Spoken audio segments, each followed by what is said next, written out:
7장 로마서 7장 14절부터 20절 로마서 7장 249페이지 제 성경은요 249페이지 로마서 7장 14절부터 마지막 25절까지 14절 로마서 8장 14절부터 25절까지인데 22절, 23, 24, 25는 우리 합독합니다. 14절부터 22절, 21절 제가 읽고 이후는 다 같이 읽겠습니다. 로마서 7장 14절입니다. 우리가 율법은 신령한 줄 알거니와 나는 육신에 속하여 죄 아래에 팔렸도다. 내가 행하는 것을 내가 알지 못하노니 곧 내가 원하는 것은 행하지 아니하고 도리어 미워하는 것을 행함이라.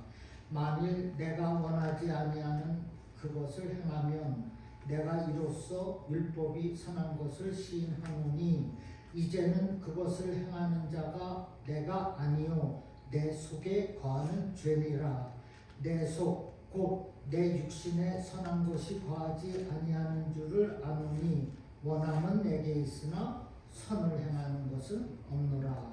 내가 원하는 바 선을 행하지 아니하고 도리어 원하지 아니하는 바 악을 행하는도다. 만일 22절부터 같이죠. 만일 내가 원하지 아니하는 그것을 하면 이를 행하는 자는 내가 아니요 내 속에 거하는 죄니라. 그러므로 내가 한 법을 깨달았노니 곧 선을 행하기 원하는 나에게 악이 함께 있는 것이로다. 다같이요. 내 속으로는 하나님의 법을 즐거워하되 내 지체 속에서 한 다른 법이 내 마음의 법과 싸워 내 지체 속에 있는 죄의 법으로 나를 사로잡는 것을 보는도다. 오라 나는 공고한 사람이로다. 이 사망의 몸에서 누가 나를 건져내랴. 우리 주 예수 그리스도로 말미암아 하나님께 감사하리로다. 그런즉 내 자신이 마음으로는 하나님의 법을 육신으로는 죄의 법을 섬기노라. 아멘. 로마서가 정말 풀 어텐션 하면서 읽어야 한 50% 정도 이해가 되는 것 같습니다. 제가 무지해서 그런지 솔직히 참 어렵습니다. 그래서 머리를 짜고 있습니다.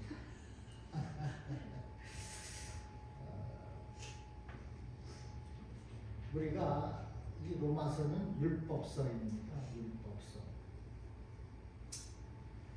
율법은 곧 하나님의 말씀이죠. 그래서 우리가 결코 무시할 수 없는 하나님의 말씀. 그래서 로마서를 다이아몬드 같다라고 말하는 겁니다. 그러면 하나님께서 왜 우리에게 율법을 주셨을까요? 복을 주시려고 주셨습니까? 그것도 해당되겠습니다. 그러나 죄를 깨닫게 하기 위해서 주신 것이 바로 율법서입니다. 로마서 3장 20절에 율법으로는 죄를 깨달음이라 라고 기록했어요. 우리가 죄인이라는 것을 깨닫고 예수님 앞으로 나와서 구원을 받게 하시려고 율법을 주신 것입니다. 믿습니까? 네. 그래서 우리가 해야 할 것은 율법의 기능과 역할을 잘 이해해야 돼요. 그렇지 않으면 복음서와는 다릅니다. 이거는 율법이기 때문에 법, rules and order 이기 때문에 어려운 거예요. 서울대 법대가 제일 들어가기 어렵지 않습니까? 자, 보십시다. 율법의 기능과 역할을 잘 이해를 해야 내가 왜 율법이 필요한지를 알게 된다는 거예요. 그래서 사도 바울은 오늘 본문을 통해서 그러한 부분을 지적하고 있는데, 먼저 14절에 우리가 율법은 신령한 줄을 알거니와 나는 육신에 속하여 죄 아래 팔렸도다라 했습니다. 율법이 신령한 것을 우리가 안다. 어떻게 합니까? 하나님께서 주셨기 때문에 알죠. 율법이 신령하다라고 그랬습니다. 어렵고 힘들다고 하지 않았어요. 신령한 것. 그래서 이것이 귀하다는 것입니다. 그런데 그것을 하나님께서 주셨기 때문에 우리는 이 신령한 율법을 알 수가 있다는 겁니다. 믿지 않는 저들은 도저히 알 수가 없어요. 로마서 7장 12절에 율법은 거룩하고 계명도 거룩하고 의로우며 선하도다라 했습니다. 사도 바울은 율법이 이처럼 어떻게 해요? 거룩하고 의롭고 선하기에 거룩하지 않는 자신의 힘으로는 지킬 수 없는 것을 점점 더 알아가고 있는 거예요. 그럼에도 무리하게 자신의 힘으로 지키려고 하다 보니 결국에는 죗값으로 종노릇하는 자신을 발견하고 있는 겁니다. 사도 바울이 지금 그런 상태예요. 여러분, 우리가 분명히 예수님을 그리스도로 믿고 거듭나서 무엇이 되었습니까? 하나님의 자녀가 되었어요. 또한 의롭다함을 얻게 되었습니다. 믿습니까? 그러나 여전히 우리의 인격 속에는 타락한 본성의 죄가 남아 있다고 했어요. 이런 우리가 예수님의 은혜를 의지하지 않고 스스로의 힘으로 이 율법을 지키려고 하니 무지한 죄에 무능한 자신만을 발견하고 있다는 겁니다. 사도 바울의 고백입니다. 그래서 나는 공부한 사람이라 한탄하고 있지 않습니까? 그러므로 스스로의 힘으로 하나님의 율법을 지키려고 하지 말고 예수님의 대속의 십자가, 이 은혜와 성령님의 도우심을 구하여서 타락한 죄의 본성의 찌꺼기까지 끊어야 하는 것입니다. 또한 우리는 받은 그 주님의 사랑과 은혜를 전해야 하는 거예요. 그러할 때 우리는 죄를 이기고 의를 행하는 내 자신을 발견할 수가 있는 것입니다. 믿습니까? 그리고 15절에 보니 내가 행하는 것을 내가 알지 못하노니 곧 내가 원하는 것은 행하지 아니하고 도리어 미워하는 것을 행합니다. 지금 바울은 내가 행하는 것을 알지 못한다 했어요. 그것은 내가 원하는 것은 하지 않고 도리어 미워하는 것을 행하기 때문이라고 말씀하고 있지 않습니까? 15절에 지금 바울은 신앙의 고뇌가 생긴 겁니다. 갈등하고 있는 거예요. 내가 율법을 얼마나 좋아하는데, 내가 모든 학문을 다 수렴했는데 신앙에 고뇌가 생긴 거예요. 왜요? 왜냐하면 하나님의 뜻을 알면서도 그 뜻을 행하지 않고 도리어 미워하는 죄를 행하고 있기 때문이라는 것입니다. 도리어 미워하는 것을 행하는 거예요.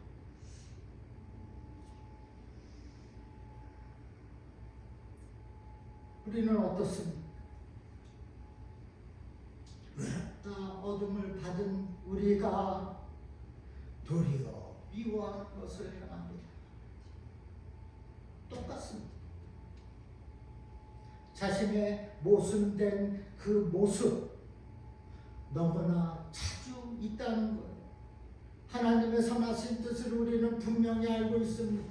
그리고 율법을 행하려고 분명 노력해요. 그러나 잘 되지 않습니다. 오히려 선한 것과 이런 것을 행하라는 하나님의 말씀은 행하지 못하고 반대로 하지 말라는 죄, 미워하는 그 죄를 하기 때문에 신앙의 모순과 그 고뇌에 빠진 갈등한, 정말 내가 의로운 사람이, 내가 정말 하나님의 자녀인가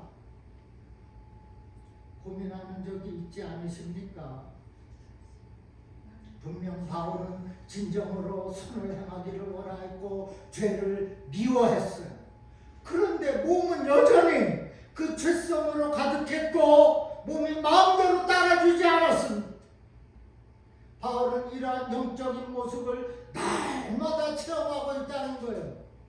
그런데 어디 바울뿐이겠습니까? 권사님도 안수 집사님도 목사인 나도 고집사도 같습니다. 영적인 고뇌가 있어요. 영적인 모순에 처해 있어요. 그런데 이것도 하나님께서 하신 것이라는 겁니다.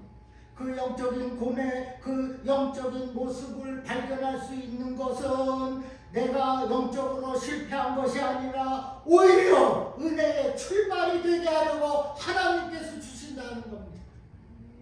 여러분, 우리가 얼마나 많이 의심하면서 삽니까?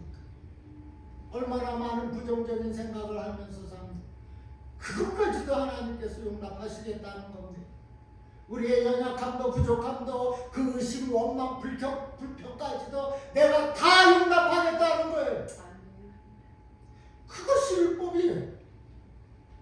그것을 깨달으라는 것입니다. 그 모순되고 고난으로 주저앉는 것이 아니라 내가 너를 다시 세우겠다.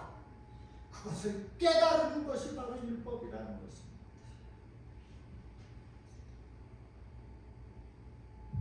기독교를 투쟁의 종교라고 말하기도 합니다. 투쟁의 종교예요. 사탄과의 싸움, 세상 불의와의 싸움, 내 자신 마음속에 있는 그 타락한 죄성, 죄와의 싸움을 해야 하기 때문에 투쟁의 종교라고 말하기도 한다는 거예요. 우리는 이와 같은 온갖 것들과 싸워 이겨야만, 승리해야만 하나님의 나라에 들어갈 수가 있는 것입니다. 그러므로 누군가가 자신의 영적인 모순 때문에 갈등하고 고뇌하고 있다면 시극히 정상적인 것으로 생각하시기 바랍니다. 그리고 기도하는 겁니다. 그 사람은 여전히 하나님과의 관계에 있기 때문에 영적으로 갈등하고 신앙을 고뇌를 하고 있다는 것입니다. 세상에 불신자들은 전혀 없어요. 하나님과의 관계가 없기 때문에 그렇습니다. 그러나 우리에게는 있어요. 그것까지도 용납을 한다는 것입니다. 하나님께서. 여러분, 의심의 구름 뒤에는 무엇이 있습니까? 밝고 밝은 태양이 있어요. 예수 그리스도가 있다는 것입니다. 그 의심의 구름은 순간적으로 사라지게 되어 있어요. 예수 그리스도만이 드러나게 되는 것입니다.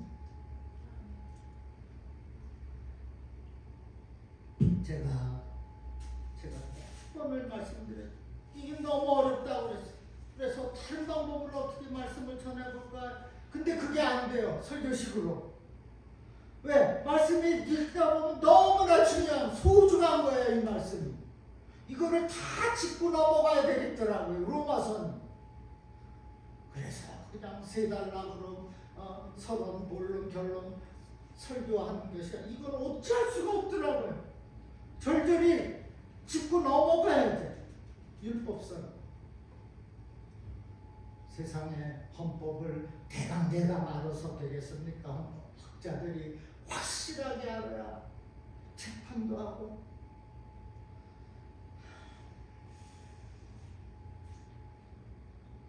우리가 하나님과 영적인 관계가 있기 때문에 모순도 있습니다. 그런데 그것도 지극히 정상적이라는 건 그러한 것을 거룩한 고뇌라고 하는 겁니다. 거룩한 고뇌. 우리에게 필요한 것이 거룩한 고뇌입니다.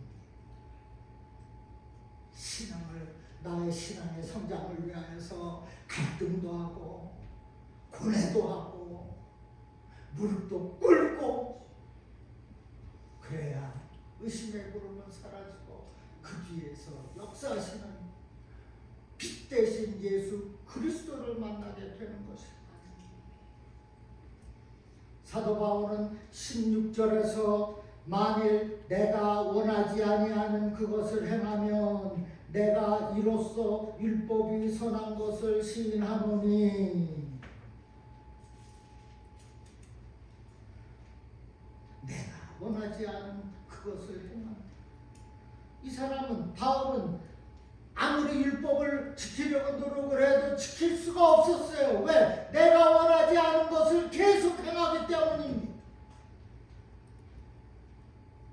그럼에도 하나님의 뜻을 행하려고 하다가도 실패하더라도 실망하거나 좌절하지 말라는 겁니다. 나는 왜 이렇게 하나님의 뜻을 모를까? 내 자신을 탓하지 말라는 거예요. 아니, 하나님의 뜻을 아는데 성공하는 사람이 많겠습니까? 실패하는 사람이 많겠습니까? 분명 실패하는 사람이 많을 거예요. 우리는 그만큼 죄가 많기 때문에 그렇습니다. 무능하기 때문에 그래요. 그래서 사도 바울은 19절과 20절에서 내가 원하는 바 선을 행하지 아니하고 도리어 원하지 아니하는 바 악을 행하는도다. 만일 내가 원하지 아니하는 그것을 하면 이를 행하는 자가 내가 아니요 내 속에 거하는 죄니라 라고 고백하고 있는 거예요. 왜? 율법을 깨달으려고 노력을 해도 안 돼. 마음속으로는 다 있는데 몸으로는 내가 실천을 하지 못하고 있어요. 그러니까 그것은 내 속에 있는 죄, 내 속에 거하는 죄가 그렇게 한다는 거. 아직까지 아담은 죄 많은 아담으로는 받은 그 죄 본성이 살아있다는 것입니다. 누구도 하나님의 뜻대로 다 성공하지 못합니다. 성공한다면 신일 겁니다. 결국 우리는 실패할 수밖에 없는 존재라는 거예요.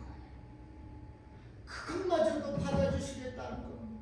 그래서 은혜의 하나님 아니십니까? 또한 우리는 실패를 거듭하면서 신앙의 성장을 갖게 되는 것, 이런 과정을 성화라고 합니다.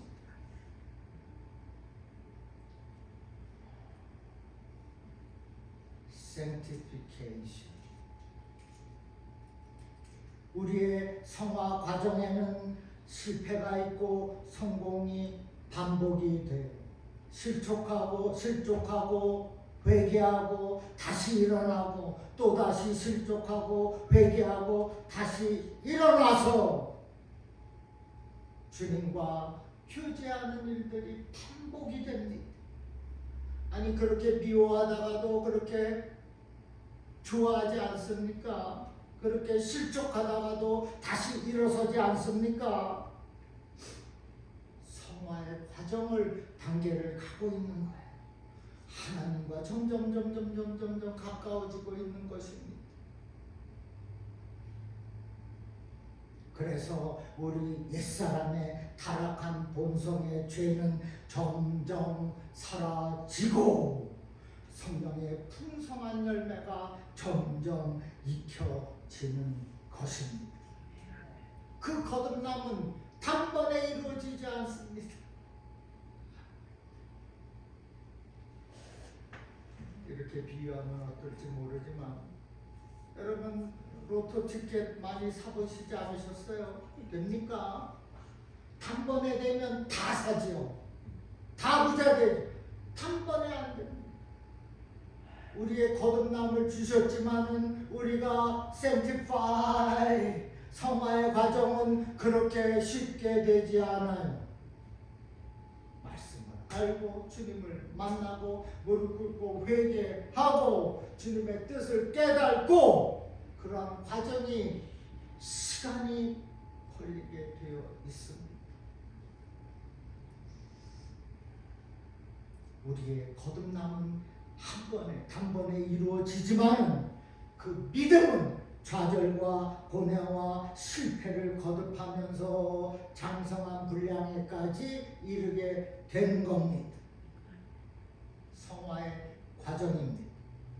그러므로 오래 참고 이겨나감으로 이 성화의 과정을 곧 구원의 역사를 이루어가는 저와 여러분 되기를 주님의 이름으로 축원합니다.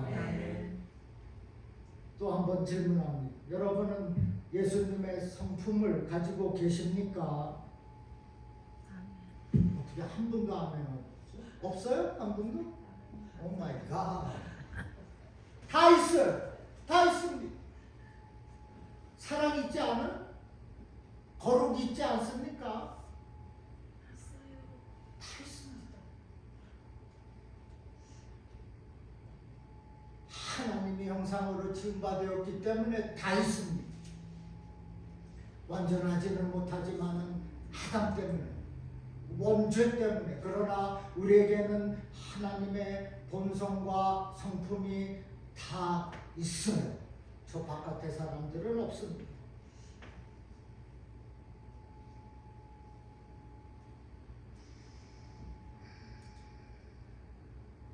예수님의 성품 다 가졌는데 타락한 아담의 본성으로만 살라고 하니, 욕심만 부리려고 하니 하나님의 진노 아래 굳게 있을 수가 없게 된다는 것입니다. 예수님을 믿고 거듭난 우리는, 즉 성령과 말씀으로 새롭게 된 저와 여러분은 예수님의 성품을 확실히 해야 되겠습니다. 그래야 내가 진정으로 하나님을 사랑하게 되고 의와 선을 행하게 되는 것입니다. 그럼에도 이 율법서는 여전히 옛 본성이 사라진 것이 아니라고 말하고 있어요. 그래서 사도 바울은 본문 20절에서 내 속에 거하는 죄라 했고, 21절에서는 선을 행하기 원하는 나에게 악이 함께 있다고 했습니다. 여전히 내 속에는 죄가 거하고 있다. 여전히 나에게 악이 함께하고 있다고 고백합니다. 우리가 예수를 믿고 거듭났다 할지라도 여전히 죄에 물든 육신을 가지고 살기 때문에 우리에게는 옛 본성의 죄가 있는 것입니다. 그래서 교회에 오는 거 아닙니까? 그래서 회개하는 거 아니겠어요? 이 옛 본성의 죄는 언제 없어집니까? 우리 성도들의 몸이 부활하여 신령한 하늘의 몸을 입을 때 비로소 완전하게 사라지게 됩니다. 그때가 되어서야 우리는 죄와 아무런 관계가 없는 하늘의 신령한 인격체로 변화가 되는 것입니다. 이것을 영화라고 합니다. 영화.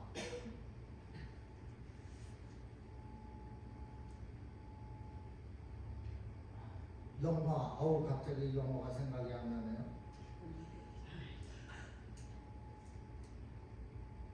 Justification, sanctification, glorification. 영화에 된 단계까지 우리가 도착하게 되는 거예요.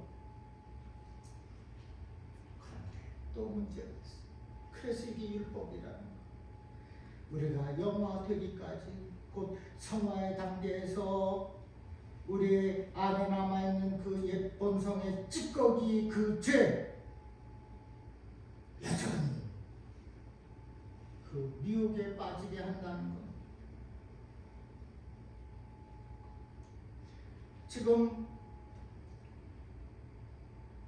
justification 이신 칭의를 받았고 지금 sanctification 영화의 과정을 우리가 가고 있는데 glorification 영화 성화의 과정을 가고 영화의 과정까지 이르기까지는 여전히 아담으로부터 물려받은 옛 성품 그 본성의 죄 찌꺼기가 있기 때문에 계속 싸우라는 것. 우리에게는 선을 행하기 위한 마음이 있지만은 동시에 불의를 행하기를 원하는 그 본성도 지니고 있어요.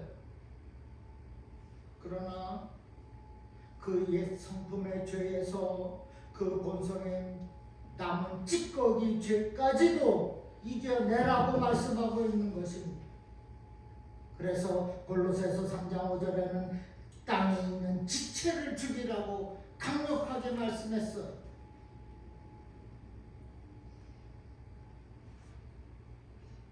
여전히 땅에 있는 지체로 그 옛 본성대로 행한다면 어떻게 됩니까? 지금 가지고 있는 예수님의 성품을 잃게 됩니다. 또다시 죄의 종로를 타는 꼴이 되고 만다는 것입니다. 그래서 우리는 내 육신을 쳐서 복종하라고 말씀하고 있어요.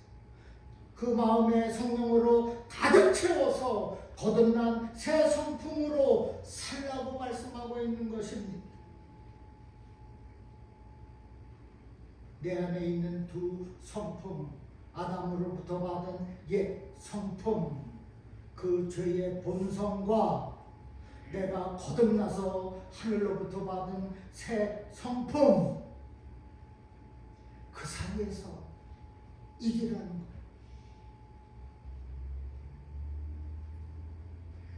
22절에서 내 속사람으로는 하나님의 법을 즐거워한다. 하나님의 법을 즐거워하는 성품이 바로 새 성품입니다. 그러나 23절에 내 지체 속에서 한 다른 법이 내 마음의 법과 싸워 내 지체 속에 있는 죄의 법으로 나를 사로잡는 것을 보는도다. 같은 말씀이에요. 내 안에 있는 죄가 나를 사로잡는다는 거예요. 내가 잘 살아보려고 하는데 믿음 생활 잘하고 하는데 이러면 이 더러운 죄성이 여전히 나를 괴롭히고 있는다는 거예요. 내 속사람은 하나님의 법을 즐거워하기를 원할진데 내 지체 속에 있는 또 하나의 더러운 법이 그 옛 성품의 죄성이 나를 의롭게 하지 못하고 있다고 고백하고 있는 것입니다. 우리는 여기서 이러한 바울의 고백을 통해서 세 가지의 안목을 발견할 수 있습니다. 첫째, 모든 사람은 육체의 안목이 있다는 거예요. 육체의 안목, 사물의 겉만을 파악하는 안목입니다. 두 번째는 영적인 안목이 있어요. 하나님의 법을 볼 줄 아는 안목, 그것이 바로 영적인 안목입니다. 이 안목은 믿음을 보는 눈이요, 이 눈으로 예수님을 보고 예수님과 교통합니다. 물론 거듭나지 않는 저 바깥 세상 사람들에게는 영적인 안목 없습니다. 세 번째는 자신의 영적 상태를 관찰하는 안목입니다. 이것을 자아 성찰의 안목이라고 해요. 이것은 성숙한 그리스도인만이 갖는 안목입니다. 자신의 영적 상태가 정상적인지 비정상적인지를 관찰하는 안목이에요. 우리는 예수님을 보는 믿음의 안목을 가졌습니다. 그러나 자신의 영적 상태를 관찰하는 자아 성찰의 안목을 가진 사람은 많지가 않습니다. 필요한 안목이에요. 내 영적 상태를 관찰하는 자아 성찰의 안목까지 우리가 가져야 되겠습니다. 어떻게 갖습니까? 자아 성찰의 안목을 갖기 위해서는 하나님과 깊은 경건의 시간을 가져야 합니다. 그냥 되지 않습니다. 로또 한 번에 됩니까? 안 됩니다. 이 얘기까지 하면 시간이 걸리는데 짧게 하겠습니다. 제가 동양선교회에 성가대에 있는데 번호가 막 날라와요. 적었어요. 근데 그 주 그거를 안 샀어요. 로또를. 근데 똑같은 번호가 당첨이 됐어요. 이건 사실입니다. 그래서 그 이후로 매주 샀어요. 한 번도 안 됐대요.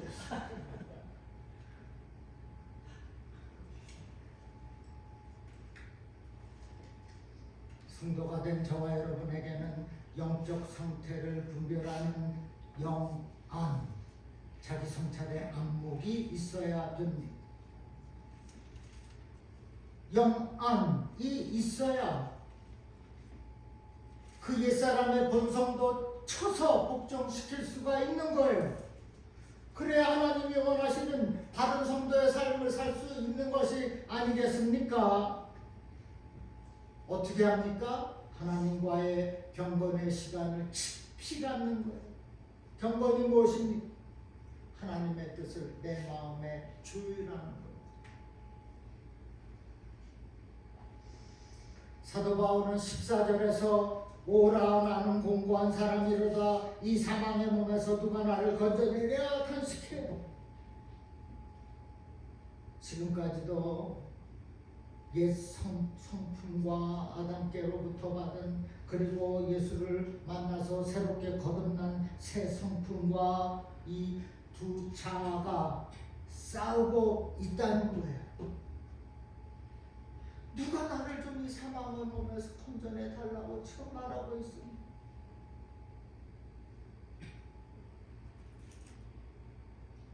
이러한 고백을 하니 얼마나 괴롭고 슬프겠습니까? 공부한 사람,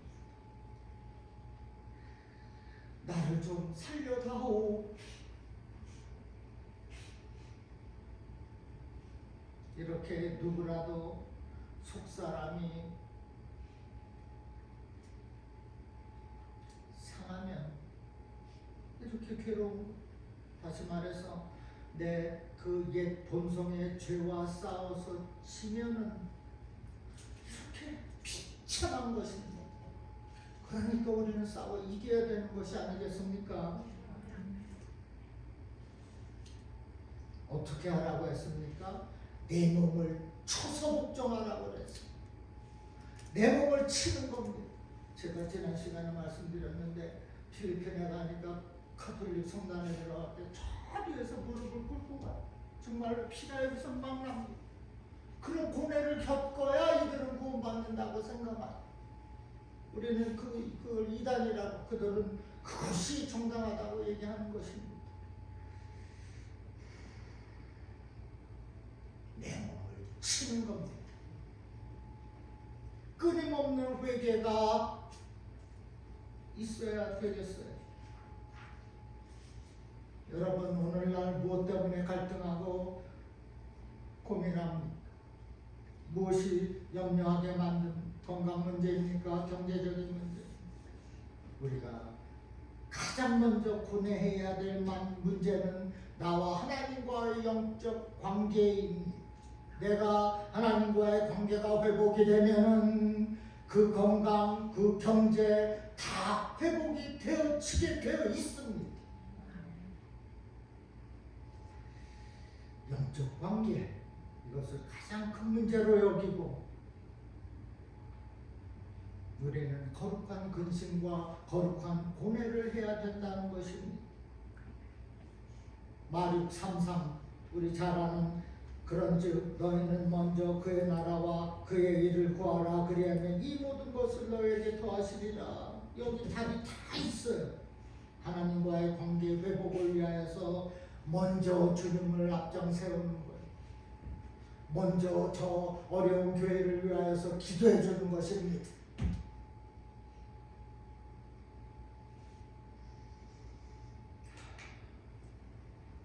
우리의 섬김도, 봉사도, 기도도, 구제도, 선교도 주님의 은혜 안에서 행하는, 내 마음대로 내 식대로 하는 것이 아니라 그래야 하나님과의 관계가 회복이 되는 것입니다. 또한 모든 것을 맡기는 것이 중요해요. 하나님을 전능하다고 하면서 하나도 맡기지 않고 내 생각, 내 뜻, 내 방법, 내 실력, 내 경험으로 한다면 하나님이 어디 간섭하시겠습니까? 나 같아도 간섭 안 하겠어요. 그러므로 이제는 슬프고 아프고 공고한 사람이 아니라 모든 것을 하나님께 맡김으로 모든 공고로부터 자유한 영적인 안목과 영안을 가지고 날마다 승리하며 사는 저와 여러분 되기를 주님의 이름으로 축복합니다. 아멘. 아버지 감사합니다. 하나님의 뜻대로 살겠사오니 주님 은혜를 부어 주시옵소서. 나의 모든 자아 십자가 앞에 굴복시키겠습니다. 그리고 주시는 영적인 안목과 영안을 가지고 하나님의 뜻을 살펴가겠사오니 주여 은혜를 베풀어 주시옵소서. 나는 더 이상 공부한 사람이 아니라 나는 이 상황에서 승리했다고 고백하며 주님께 영광을 돌리는 삶을 살아가도록 축복하여 주시옵소서. 감사하며 예수님의 이름으로 기도하옵나이다.